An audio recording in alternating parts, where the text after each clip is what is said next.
MX24 TV, transmitting live from our studios at the Silicon Square here at East Legon in Accra, and also to your homes through the various social media handles at MX24GH on Facebook, on Twitter, also on YouTube. And if you want to drop us a few comments and see a lot of the lovely images you usually see on TV, you can check out our Instagram page as well as at MX24GH. Again, my name is Kwabena Chencheniboti, and I'm grateful that you've taken time off to join us for yet another episode of Opposing Views. Now, I painted a picture to you about how the criminal justice system in the country appears to be a bit tricky, in the sense that I have seen, read, and even met people who have been thrown to jail or sent to jail because they stole yam, cassava, or a goat, or something. There are others who are accused of and sometimes even jailed or convicted for embezzling state funds, for working on some contract, having some shady deal involved in there, and costing the country millions of Ghana cedis. Well, some are let go to begin with, of course. Others are made to refund those monies, and then life must go on. Even with the refund, they are asked to pay as and when they have those funds. Of course, there's a payment schedule that's issued. There are other instances where, even though some are incarcerated, they serve a much lesser sentence. Again, I'm not a lawyer, so I may not necessarily understand issues of the law. So today on the show, we'll have three lawyers, three people who understand the law and follow these issues rather keenly to help us appreciate a bit more what really the situation is and why we are where we are. But I want to start the conversation on this premise. There's something very interesting that has been going on social media. I'm sure you may have seen it. If you haven't, let me go to Kofi Bentil. Kofi Bentil is a lawyer, very respected lawyer here in Ghana. He's been posting a few things on his Facebook page, and I want to start with that. So let me read a bit of what Kofi Bentil posts. And this was put up on April 15 in the afternoon around 3:28 p.m. Now he says, "I see no good reason, whether in law or common sense, by which Ekuapem Polo should be jailed." Now I also agree with my brother Kweku Azah when he says she should not have pleaded guilty, so the prosecution would prove their case beyond doubt. Now, even if the case is proven, how is anyone helped, especially the child of a single mother, if his only parent is jailed? And why place a young woman in our crowded jails for such an offense? Then he goes on to add, any system which is swift against the weak and poor, yet allows worse pieces of humanity to strut about free, is not right. 90 shall come soon. Lessons noted. Okay, so that was Kofi Bentil putting up all of those things there. We will try and get in touch with Seth Kwamboating to paint a certain picture to us about the crowded nature of our prisons and how perhaps it becomes a bit of a challenge when we keep incarcerating people, when obviously there appears to be an alternative to some of these situations. Kofi Bentil again, on April 16 at 6:48 p.m., he says, if we put all this energy against siren abusers on our roads and the courts treat those buffoons like Polo, there will be greater peace on our streets. Okay. Then this is from Manasseh Azuri Awene. Then he says, they are not against law enforcement. That's his caption here. And he says quite a lot in this rather interesting piece. Maybe I should read it to you in full. Now it says, Ghanaians are not against the enforcement of laws.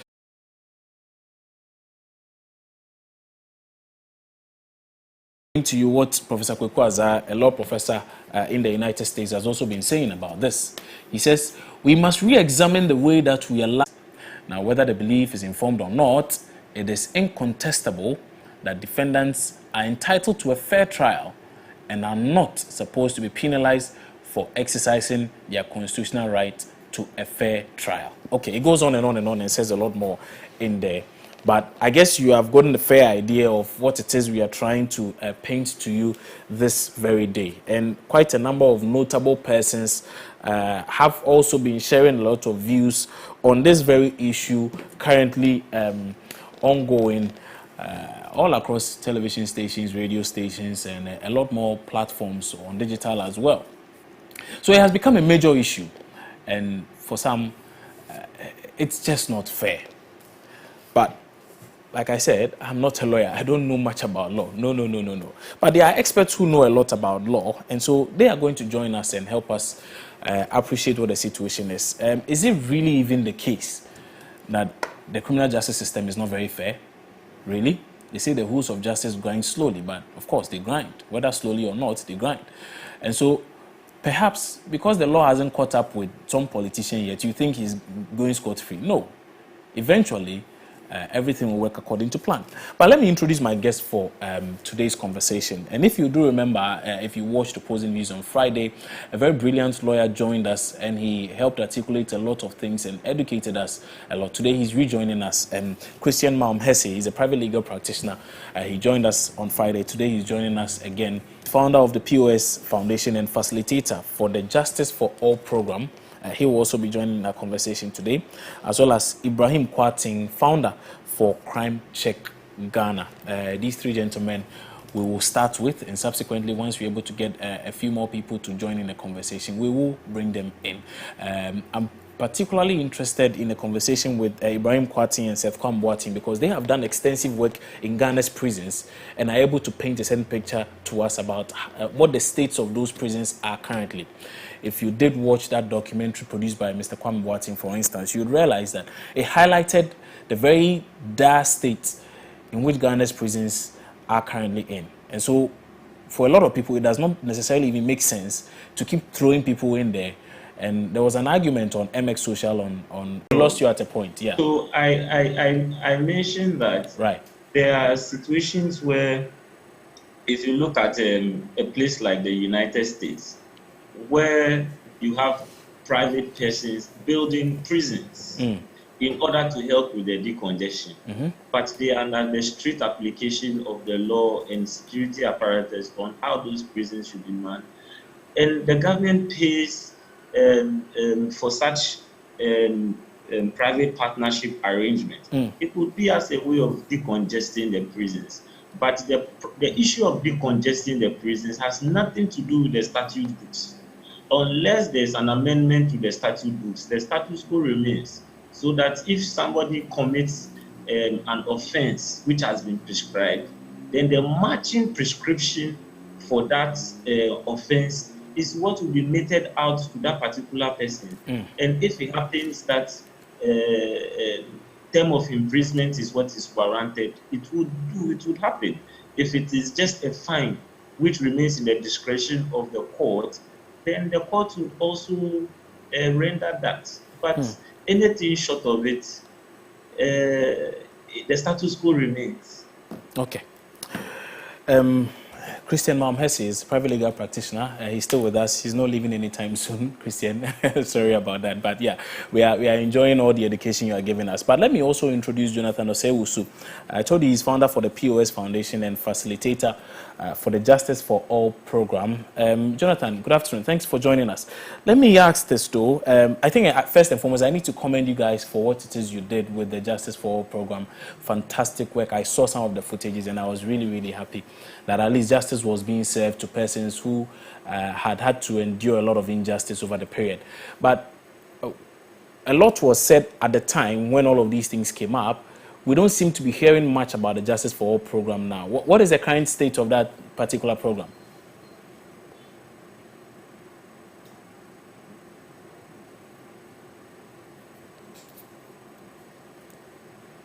Jonathan, can you hear me? Okay, it doesn't look like Jonathan can hear me. We will try and... okay, Jonathan can hear me now.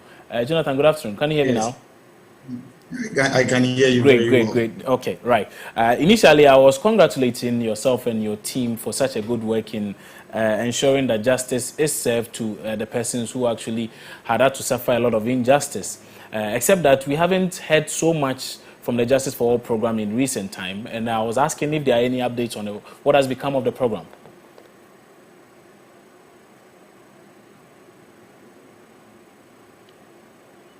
Okay. We seem to be having a few internet challenges. I don't know whether it's from our end or... Yeah, I think it's back now. All right, I don't know back. if it's okay. All right. Yeah, let's hear you. Thank you very much. And you know, the Justice for has been one of the interventions, and it's a state-led intervention for that matter, that we all have received several commendations right from the UN member countries in terms of Ghana's human rights record at the UPR, Geneva, and then other countries have come to understudy the program. So it's obvious to say that it's one of the interventions that has brought a lot of relief to many prisoners, particularly those who are on remand or pre-trial. The state is that, it's an in-prison mobile court that we set. And during COVID, it's because when we go to sit in the prisons, we go with a large number because you have the prosecutors, you have the defense lawyers, you have the media. And so when you have a security installation like the prisons and there is a pandemic like COVID, you need to improvise. Last Friday, I must first break the news here that the National Remand Review Task Force sat. And then when they met under the chairmanship of Justice Onyenuga, we have received approval from the Chief Justice to now go virtual. And so very soon, the date will be communicated to you so that Justice for All will go virtual. Because the numbers in our prisons when it comes to remand population seems to have gone a bit higher than expected. But that is what is happening with Justice for All. Let me quickly have a little bite on what my brother said earlier when it comes to why we could not have sentenced other people to community service. Over the years, you will notice that there have been a lot of cry and public demand for the community service. Fortunately, under the leadership of the immediate past Chief Justice, my office, with funding from Usiwa and Danida, got a consultant to draft the first bill of the community sentencing bill. We went for a regional public consultation in 6 regions, developed a report together with the Ministry of Interior, which is the sector ministry. Finally, we can say on authority that the bill which was submitted, the draft bill which was submitted to the ministry, have received a lot of attention. And currently, as we met the chief director of the ministry last week, it's with the cabinet subcommittee looking at getting a bill into the Parliament House and then for Parliament to pass it into a law. So that is where we currently are.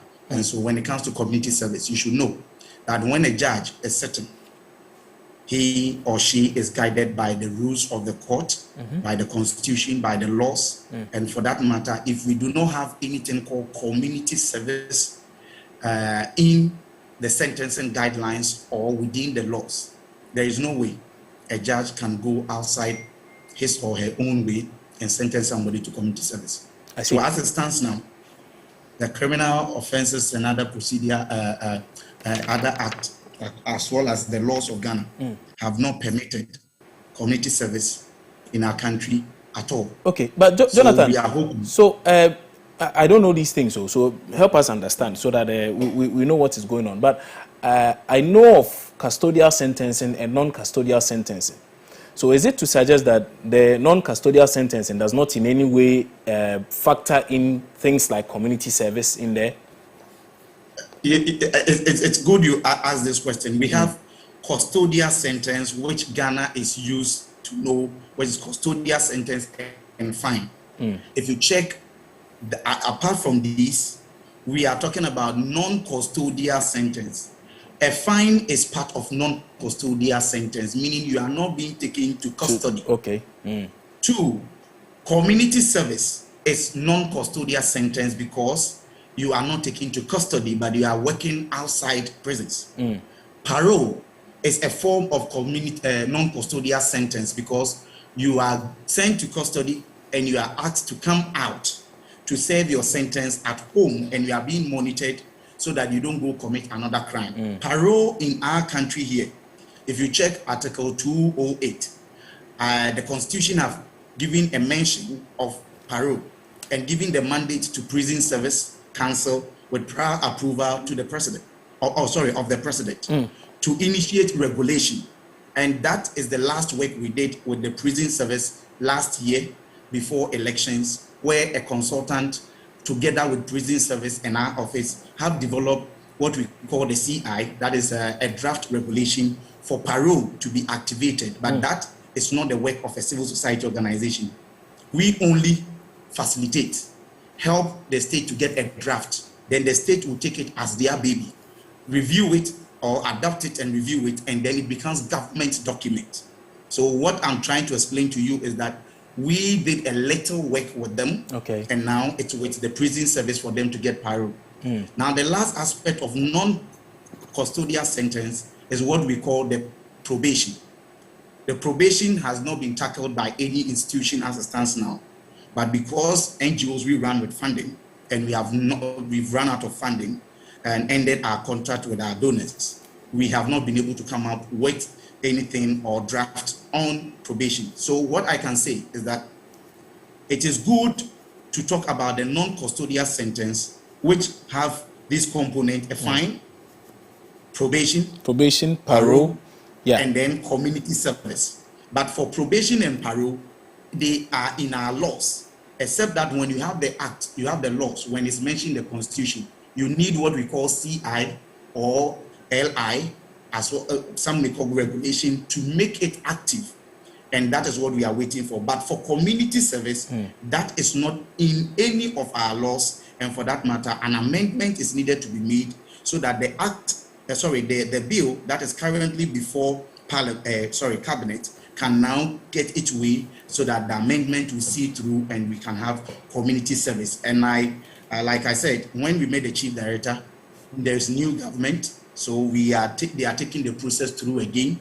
A memo has been prepared, and so when it's tabled before cabinet again, cabinet will pick it up and push it to parliament, so that we can see the importance of this bill and not send a lot of people to prison, which we are almost in prison every day, and the congestion very massive. Because in Sawam prison have the authorized capacity of about 850. Currently, from statistics from Ghana Prison Service, it's hosting more than 3,300. So it's a good initiative that a lot of people are calling for, and that if we have community service, even those who are being picked upon from COVID, violating COVID rules, why do we even have to take them to prison if they are unable to pay a fine?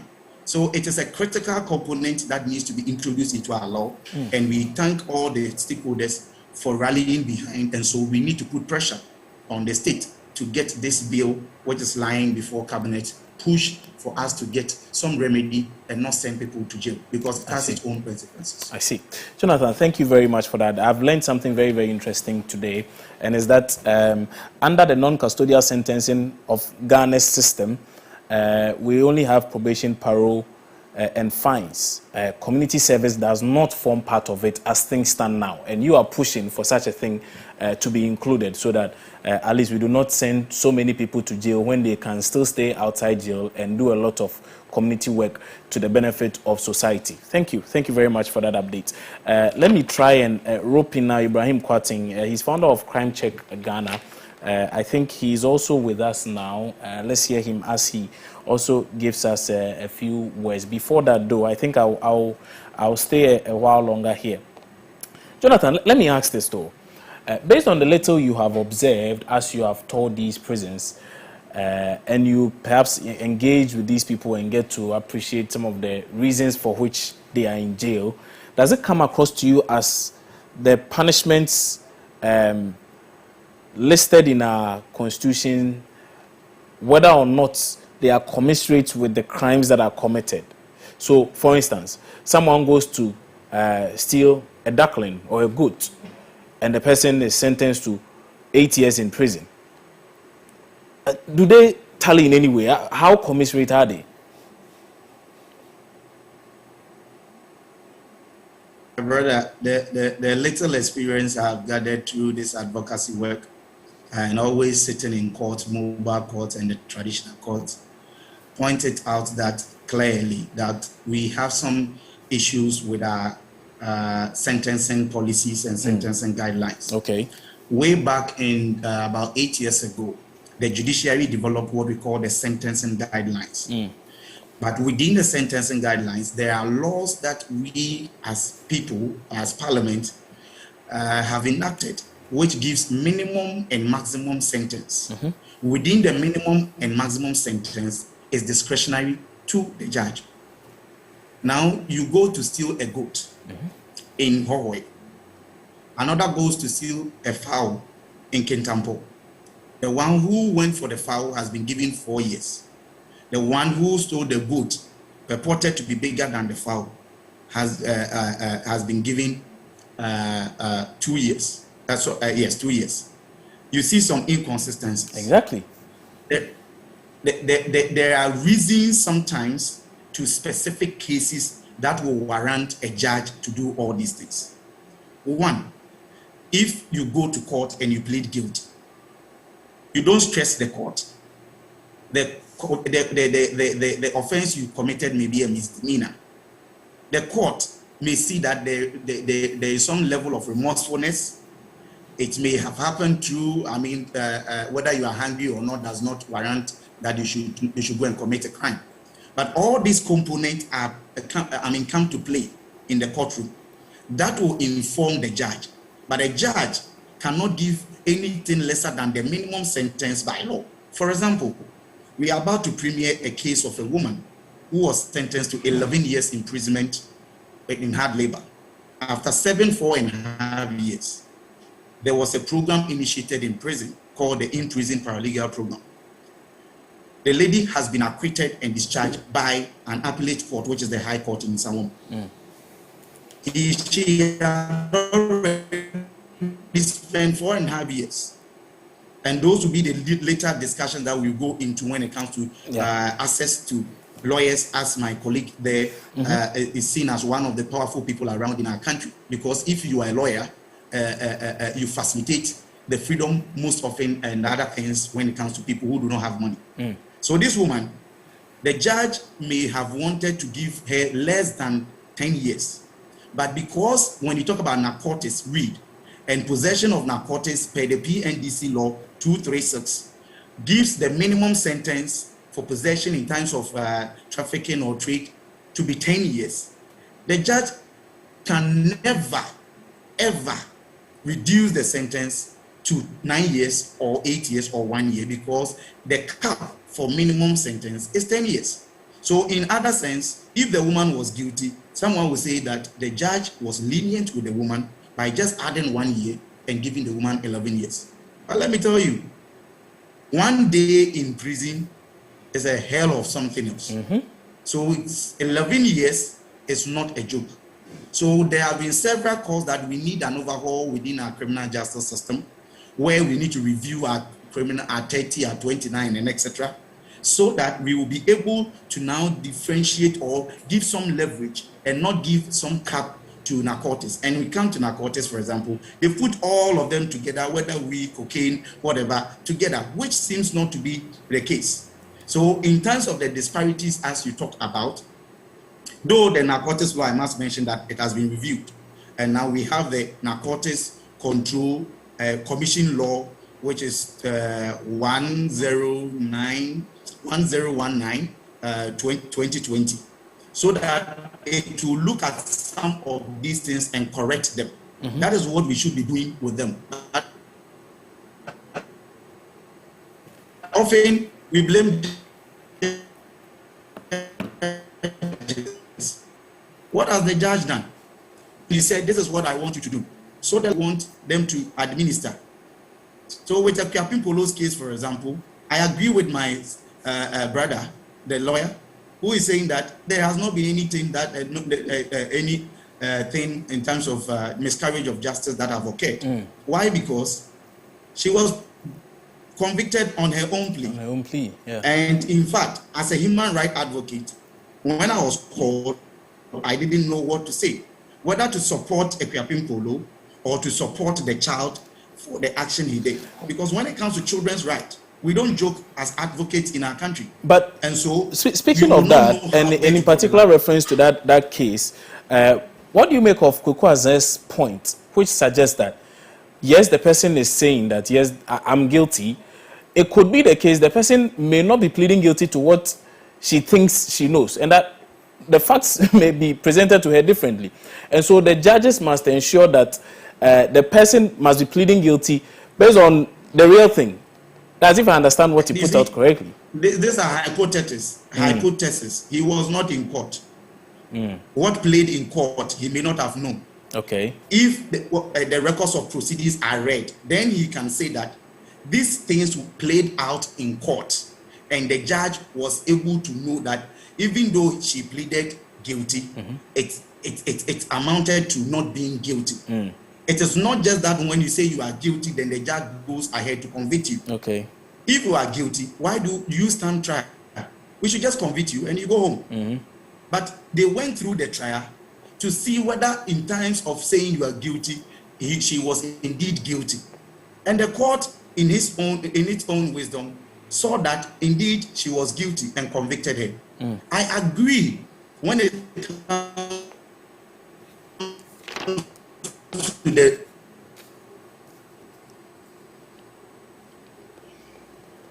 court sentence. Okay.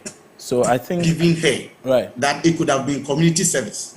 Number two, if the test in place, then was bringing out there may not be a true reflection of what went or ensued in court. So we need to also be a bit careful when it comes to we getting the laws for the judge and the judge applying the law. And at this moment, like my brother said, we don't see any problem with it. To me, if I were to be a judge, I must say that I may have bonded her if it's the laws are permit. If there's no minimum and maximum sentence, I would want her to be bonded and then to be of good behavior and not go on there and not go to prison.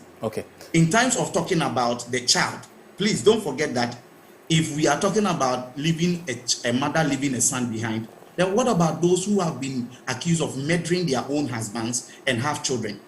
Because they have children, should they be allowed to stay home? Should they not be convicted?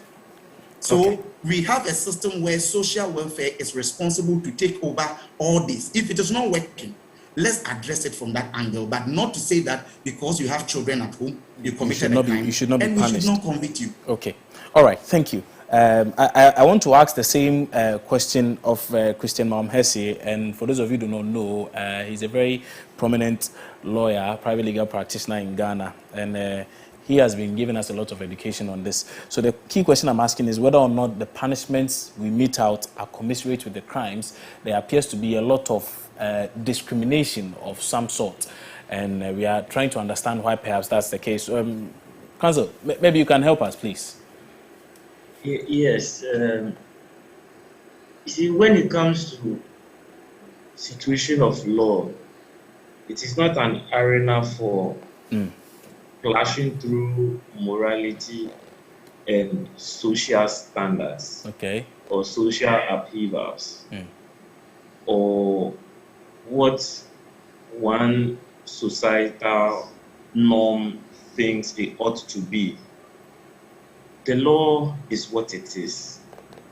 Now, if in the course of proceedings there has been apparent error on record, it is a ground for appeal.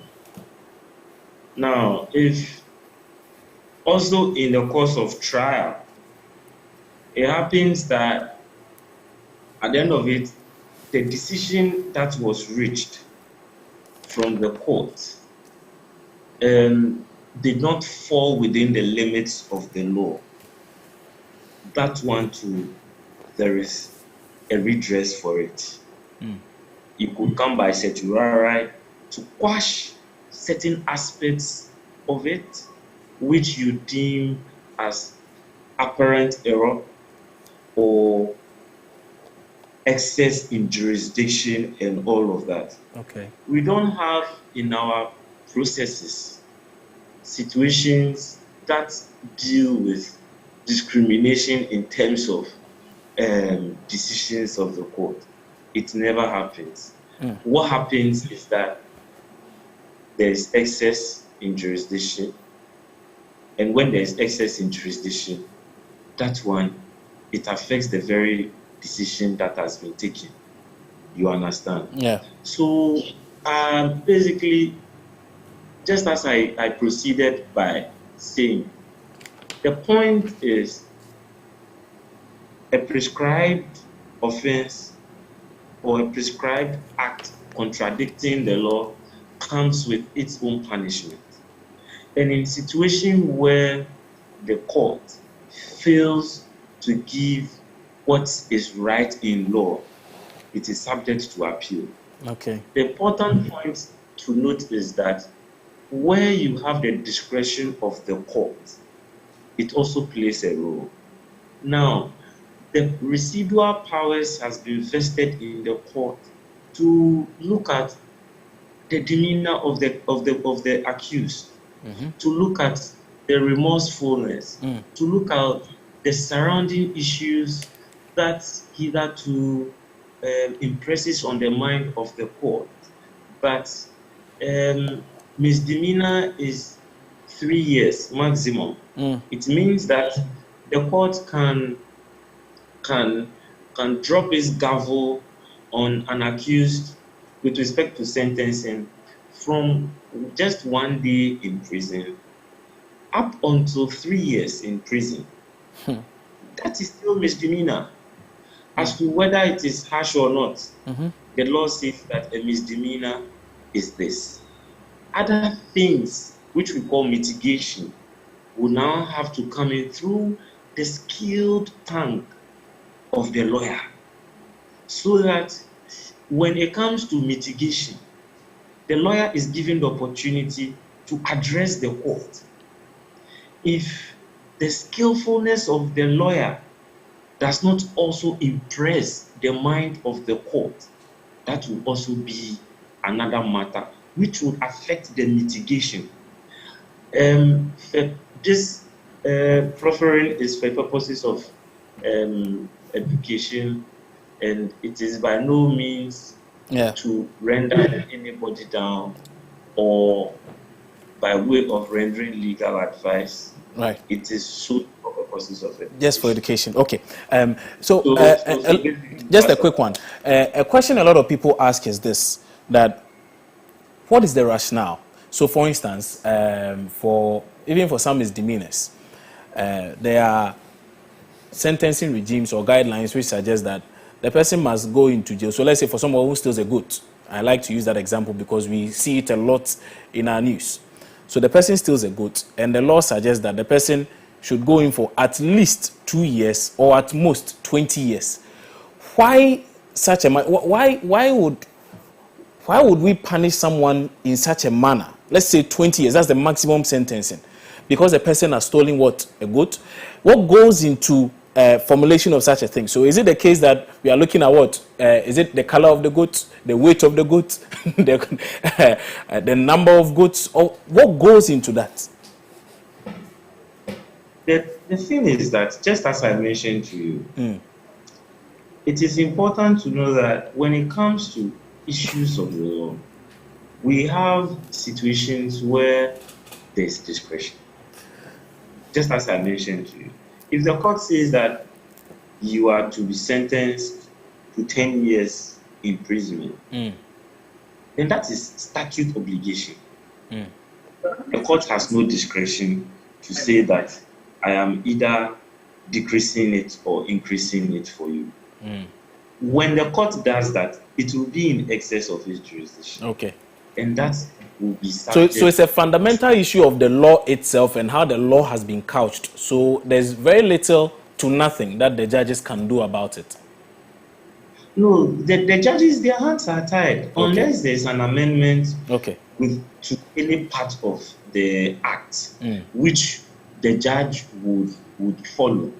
But in situations where there is discretion, ordinarily the discretion that the court in Accra would put out, even in Accra, Court A's discretion might be different from Court B. And mind you, it is because the offense, the charges, the counts that has been leveled against accused A in court A might be different from that of court B and accused B. Again, you can have similar offenses, just as your example, stealing a goat. In court A, accused A. Again, in court B, accused B. Okay. Now, it also comes down to the advocacy, mitigation, first offender, how the lawyer is also able to convince the court. Again, in this situation, I am in no means expressing or to suggest to the minds of public that the lawyer in Ipiapim Polo's case did less of what is desired of. That is not it. This is a complete, distinct and disjointed matter for purposes of education, so that no person should catch me off foot. Basically, yeah. So Okay. again, when it comes to that portion of the discretion, you would have court B in a misdemeanor going for probably a fine and say that go home and sing no more. That is just a satire to put in. But you could have court A and the judge would sentence the person to 2 years imprisonment. You understand? Yeah. And would even probably add a fine to it, because it is a fine or imprisonment or both. You understand? So Yes. the dynamics in court is basically or relies on the legal strategy. And I always say this: in law, you pay for the best services that you find. You pay for the best minds that can handle your matters and that can transform a would-be difficult case to look as if it's simple, but it might not be simple. So when I read, I think in your synopsis, you mentioned that you read from people that had posted that there seems to be something between the rich and the poor, the weak and all of that. True. It is because the rich affords the best of legal brains. And the best of legal brain is just not one person in that chamber, but you have lawyers who have bevy of lawyers around them. And when the firm is hired to do a certain case, you have all those minds coming together around the main head who is representing the pack. And that is what happens in most of these very resourced firms. But the legal aid system is supposed to help in such situations, particularly for the underprivileged who may not be in a position to hire services of experts like yourself. What then is the problem? Is it that they are unable to deliver on their mandate, or what? What exactly is the issue there? I'm sure if you have the director there, the director would mention to you that probably they just like any government institution, they are also stuck with their own problems. Okay. And it could be varied. I will not pretend as if I know their problems. Yeah. But the output of legal aid is known by people who can testify to it. I have not subscribed to their services, so I will not be competent enough to say they are doing good or they are doing bad. Okay. But I only know that it appeals to the public, persons who either do not have the money to afford well-resourced lawyers or firms to do their case, to go to legal aid. But interestingly, when these persons come to firms or places like CAS and all that, and they don't have the money, you direct them to legal aid. They tell you point blank that they don't want to go there. I don't know, maybe it's a stereotype, because there are good lawyers there who are ready to support their case. But just as I said, just as a government organization, they also have their challenges, their constraints, their own problems. So that if government would assist them to help them with their needs, there will be a lot of confidence in what they are doing. It does also not suggest that there is no confidence in them at all. That is not what I'm saying. Okay. Okay, all right.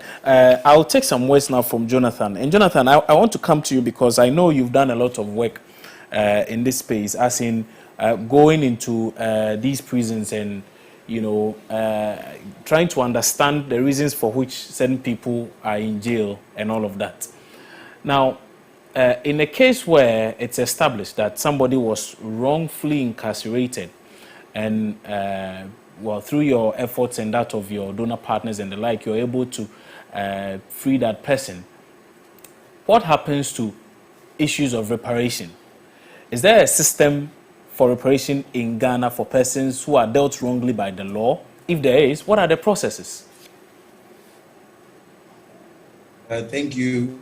And I think I'll just have a bit of a bite and leave it for council to continue, since they are the people who would often seek for compensation for them. Yeah.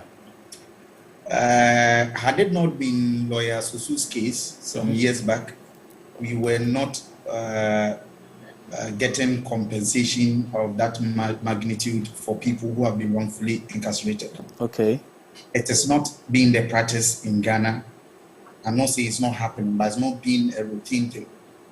When someone is wrongfully convicted, like counsel said, there are mechanisms for you to go on appeal, upon which the appeal, when successful, you go out.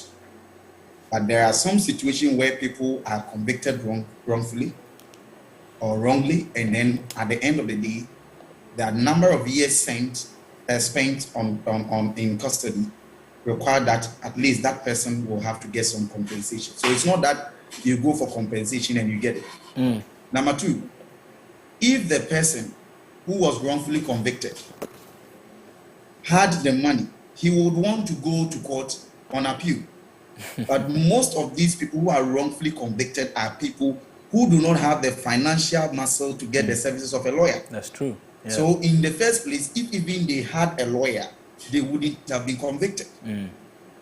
He does not have the money to even get a lawyer to go on appeal. And that is why the judiciary, in the wisdom of the judiciary and institutions like Force Foundation, now they have a form that have been developed in the prisons.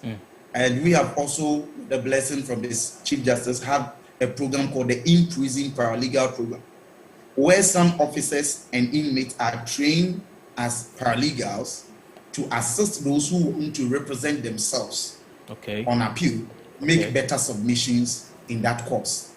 Because a lot of them do not simply have money or the funding to get the services of a lawyer. And that is why they have not even been able to go file for an appeal for themselves. But since the law permits that you can also represent yourself without a lawyer, that is how come an opportunity has been created for them to at least make a case for the court to listen to them.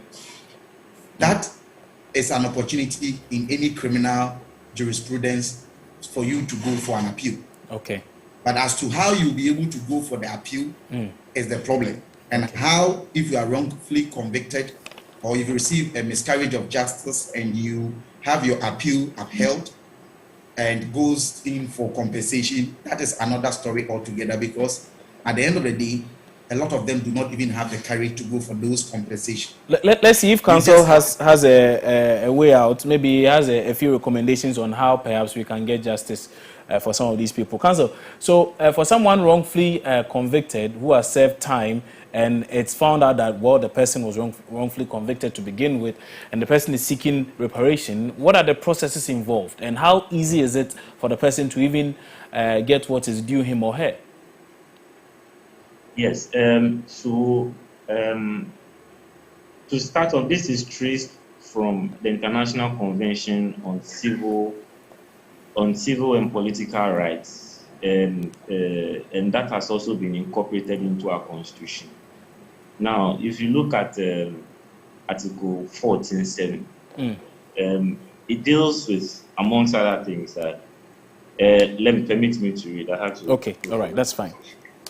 Say that where a person who has served the whole or a part of his sentence is acquitted on appeal by a court other than the Supreme Court, the court may certify to the Supreme Court that the person acquitted be paid compensation, and the Supreme Court may, upon examination of all the facts and the certificate of the court concerned, award such compensation as it may think fit, or where the acquittal is by the same Supreme Court, it may order compensation to be paid to the person acquitted. So basically, this is the provision that deals with compensation for persons who have wrongfully served time behind bars. And it is the Supreme Court that is vested with that power to aggregate and derive the right compensation for persons who have wrongfully been convicted. I see. Interesting. Okay, a lot of education there. Lawyer, thank you very much for that education. And I am very, very, very happy that we had these two gentlemen join us today. Christian Malm-Hesse is a private legal practitioner here in Ghana. Jonathan Osei-Usu is also founder for the POS Foundation. He's also facilitator for the Justice for All program. Gentlemen, I'm really, really grateful you took time off to join in our conversation today. It's been a very, very educative session. I'm seeing a comment here by a certain Kenny Pichikata. He's giving you fans, Christian. So he says, both guests are good, young and brilliant. Please keep bringing them to address matters on legal issues. Christian Lebridge, Malm-Hesse, your knowledge of law is evivim. Aha. Okay. All right. So, Christian, you seem to have a lot of fans there. Hopefully, none of them is convicted enough for you to go in there and go bail them out. But thank you. Thank you for your time on the show today. And thank you also to those of you who are at home watching, those of you maybe in your offices, perhaps you've gone for lunch, you're still watching, following the discourse keenly. We are really grateful you always make time to watch the show. It's repeated on this very same channel later this evening. It will air at 8:30 p.m. right here on MX24 TV. If you did miss it or your colleagues missed it, you can also share the link on Facebook, YouTube, and Twitter with them so that they can also get to appreciate it. There's one thing I want to share with you, though. There's an update on the issue relating to Rosemond Brown. And the story here suggests that Ethiopian Polo files application for bail pending appeal, court to hear it on Wednesday. So that is the very latest as far as that is concerned. There's an application for bail. Also, there's an application for an appeal of sort. And so all of that on Wednesday, God willing, we will get some updates on that, and trust that here at MX24 TV, we will bring you that update as and when we have it. We'll have to wrap up the show here, though, but I need to recommend one thing to you, because one of our guests today mentioned something, that there's a program in prison which affords prisoners the opportunity to learn while in prison, actually try to defend themselves even while in prison. There's a series by Curtis Jackson. Many know him as 50 Cent. It's called For Life. It's based on true life events. It embodies some of these things our guest said on the show today. Perhaps you should find time and watch that series, and I'm sure you would enjoy that. My name is Kwabena Chenchaini Boati. Thank you for watching. I'll see you on Wednesday.